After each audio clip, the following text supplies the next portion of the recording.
Well, what I've learned in my career as I've taught at different community colleges and adult ed business schools and such is that there are concepts that when you take a business writing course that we don't really usually learn in a quote-unquote traditional English class.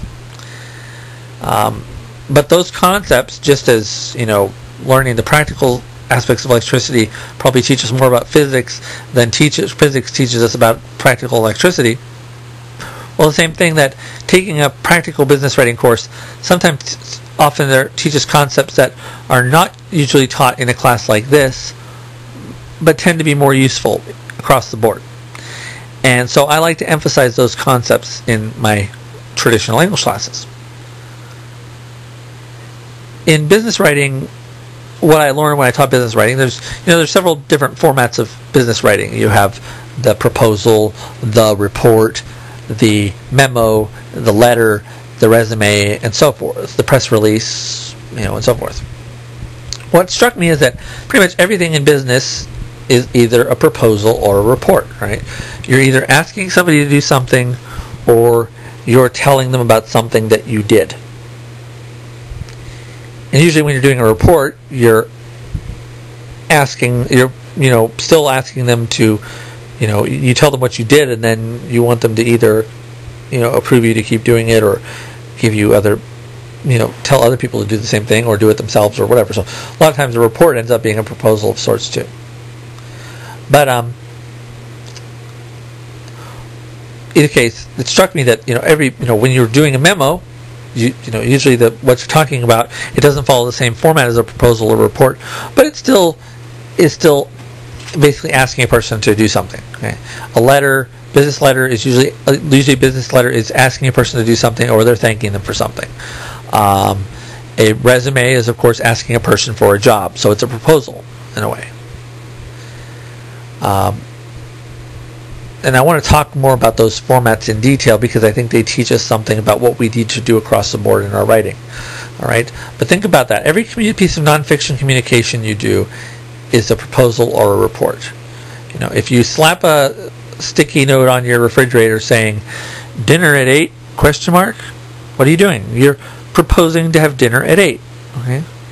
If you slap a sticky note on the refrigerator saying I paid the electric bill. Okay. You're telling somebody, you're giving a report to that other person in your house saying, I paid the electric bill. You're telling them what you did. Again, in graduate school, you write a thesis, right? Well, the process of writing a master's thesis begins with a proposal. And the proposal follows pretty much the same format as the proposal that one is taught in a business class. And then, when the work is done, the thesis is a report.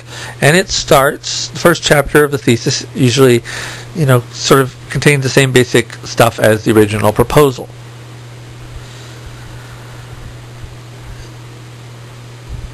So, in that case, you ask the person for permission you ask the committee for permission to do the research, you do the research, and then you write the thesis telling the committee what you found out.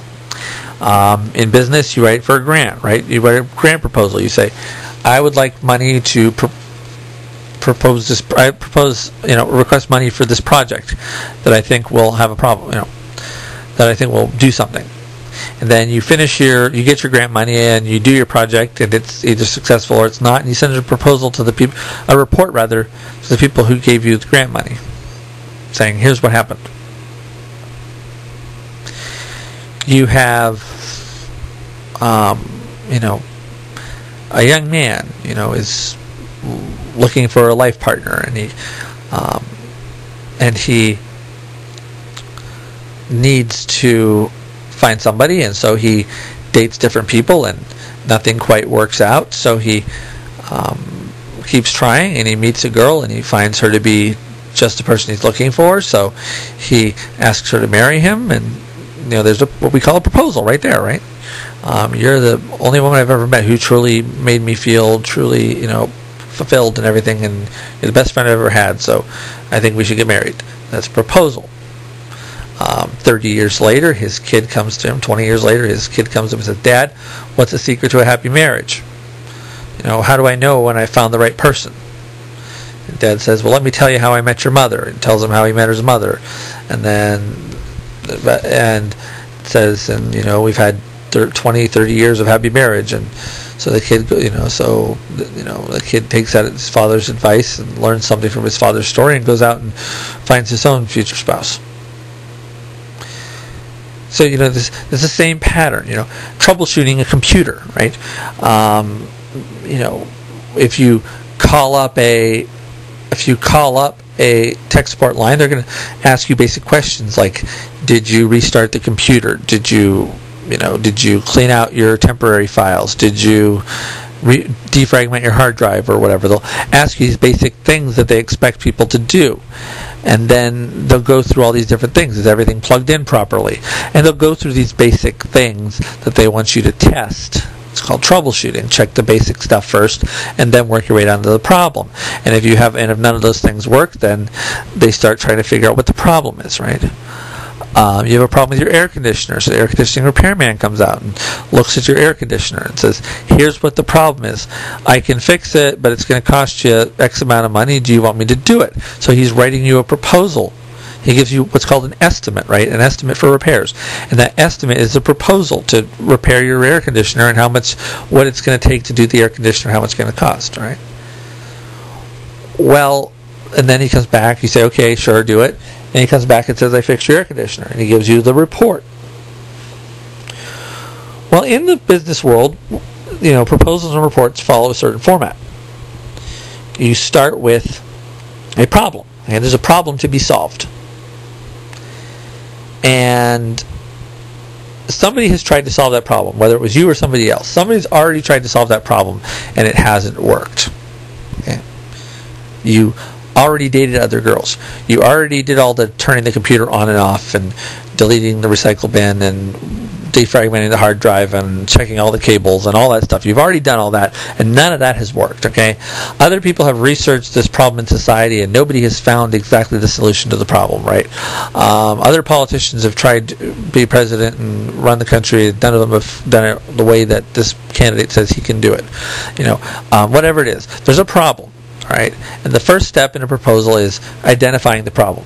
The second step is saying, here's what's been done in the past to try and solve this problem, whether by me or by others, and it hasn't worked.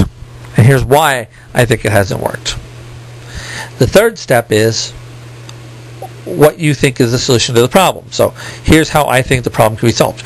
The technical term for this is methodology. What approach are you going to use to solve the problem?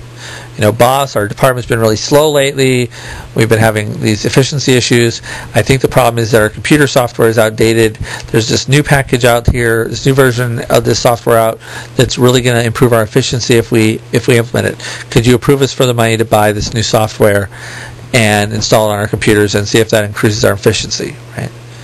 So you have a problem.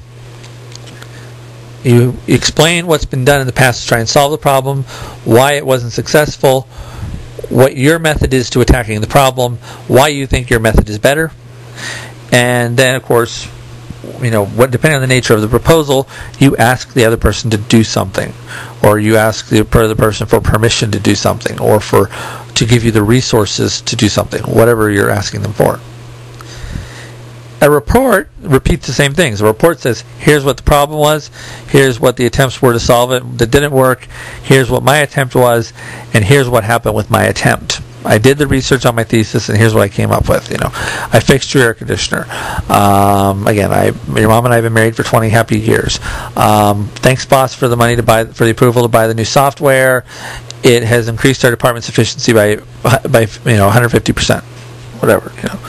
So you go through the same thing. Here's what the problem was. Here's what the method was, and you know what? It worked or it didn't work, whichever happened.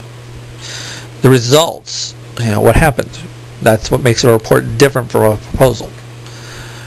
But again, the report may come back and say, well, it works so well, we'd like to do it again, or I'd like, maybe other departments should use the same software. Or, son, here's my advice for how you should find your own wife. Or, in the future, here's how to keep this problem from recurring in your air conditioner. So sometimes a report will end up being a proposal for the next step.